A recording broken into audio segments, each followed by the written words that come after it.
Le projet a émergé d'une volonté commune avec mon chef d'établissement de pouvoir rendre une visibilité et une attractivité supérieure au collège.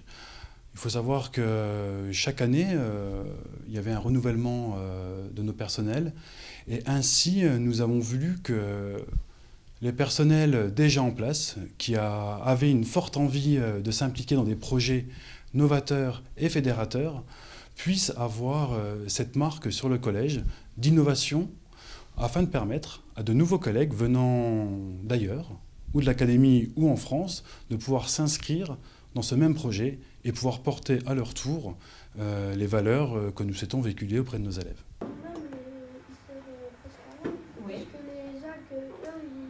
Aujourd'hui, les élèves de 6e sont amenés dans le cadre de leur cours de EST à faire une démarche d'enseignant-chercheur, c'est-à-dire qu'ils ont un problème au départ, inventer, fabriquer une modélisation montrant le principe de l'eutrophisation.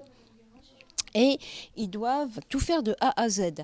Donc tenir compte du coût financier, tenir compte de la disponibilité du matériel, mettre au point compte tenu du matériel disponible en catalogue leur manip, présenter leur manip, rédiger une notice. Tout au cours de l'année, ils sont amenés à tester ou critiquer des prototypes en phase d'élaboration, mais cette fois-ci, il faut vraiment la démarche de A à Z. Et puis ce matin, on l'a changé. Donc on a fait 4 différentes boîtes. Et là il y a les sels minéraux, donc là c'est normal. Ok, le normal où il y a un peu de sels minéraux. L'expérience témoin. Ah, c'est l'expérience témoin, c'est ça moins important. Où tout va bien.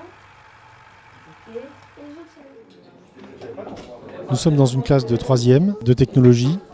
Il travaille actuellement sur un projet qui s'appelle Technobo, qui permet de réaliser en fait des mini-robots dans différentes catégories, que ce soit suiveur de ligne, formule robot ou robot sumo. Ce projet est développé toute l'année en technologie mais aussi en maths pour la programmation, en art plastique pour le design et en anglais pour la présentation du robot via un PowerPoint. Donc ils sont en train de travailler pour essayer de finaliser un petit peu leur projet annuel.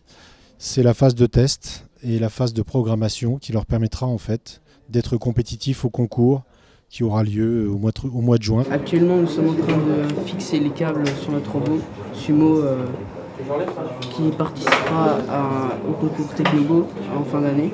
On l'a fabriqué avec des plaques de plastique tendre, des capteurs optiques et ultrasons et une carte électronique Pickaxe. Control the system with a board. On est en train de réaliser un PowerPoint pour expliquer notre démarche de fabrication du robot. On doit faire les phrases en français et on doit les traduire. On doit également modifier le PowerPoint. On y ajoute un tout petit peu d'humour. Voilà, ça explique vraiment toutes les parties de notre production du robot. Ici, nous présentons un robot design qu'on va faire pour le concours de fin d'année au Technobo. Et aujourd'hui, j'ai créé une application sur le téléphone qui permet de diriger notre robot et d'allumer des LED en fonction du Bluetooth.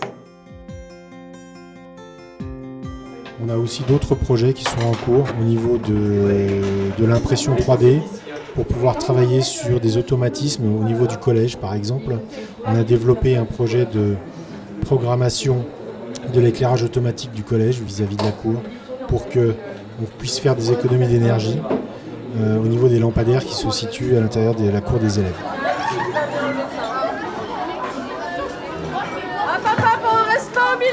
On a pu constater en cours qu'en général, la sensibilisation de nos élèves au gaspillage alimentaire ne suffisait pas à ce qu'ils passent à modifier leur comportement sur le terrain.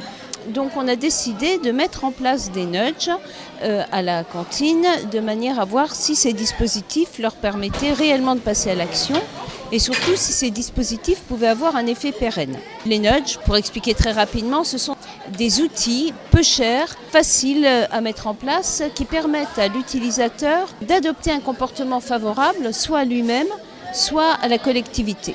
Alors les notches que nous avons mis en place, il y en a deux. D'une part, un système de petite assiette, grande assiette, qui permet aux élèves de demander une grosse portion ou une petite portion. Et d'autre part, un tableau de score avec Villerue, permettant aux élèves donc de connaître le gaspillage chaque jour, leur gaspillage, et de le comparer avec celui d'un établissement voisin. Et de connaître en fin de semaine quel établissement a le moins gaspillé.